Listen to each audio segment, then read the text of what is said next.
நமக்கு ஒரு பலிபீடம் உண்டு. அந்த பலிபீடத்திற்கு பேர் இயேசு. ஆமென். அந்த பலிபீடத்தில் நம்முடைய பாவங்கள் நீக்கப்படுகிறது. ஆனால் பாஸ்டரால நம்ம பாவத்தை சொல்லுங்க நீக்க, தலையை கொடுத்தா காசு கொடுக்கணும். ஆனால் இயேசுகிட்ட தலையை கொடுத்தா சொல்லுங்க காசு கொடுக்க.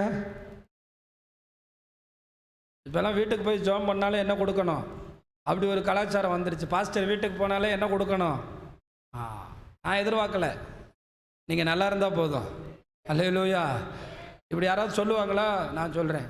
ஒரு சபையை படித்தேன். உபவாச காணிக்கை, உபத்திரவ காணிக்கை, கண்ணீரின் காணிக்கை, அந்த காணிக்கை, இந்த காணிக்கை, மொத்த காணிக்கை. அட பாவிகளா, இன்னும் எத்தனைடா வெப்பிய நீங்கள்? என்ன பொருத்தனை காணிக்கை, ஆடு செத்தால் காணிக்கை, மாடு செத்தால் ஆடு குட்டி போட்டால். நம்மையே காணிக்கையாய் பலிபீடத்தில் வைப்போம். நமக்கு ஒரு பலிபீடம் உண்டு. அந்த பலிபீடம் நம்மையும் பரலோகத்தையும் இணைக்கிற ஆண்டவராகிய இயேசு கிறிஸ்து. நல்ல கைகளை தட்டி அல்லேலூயா. இயேசுவோட கனெக்ட் ஆகிட்டீங்கன்னா, லயன் கிடச்சிருச்சுன்னா பரலோகத்தோட கனெக்ட் ஆயிடுவீங்க. அல்லேலூயா. யாரோட கனெக்ட் ஆயிடுவீங்க? பரலோகத்தோட கனெக்ட். நமக்கு ஒரு பலிபீடம் உண்டு.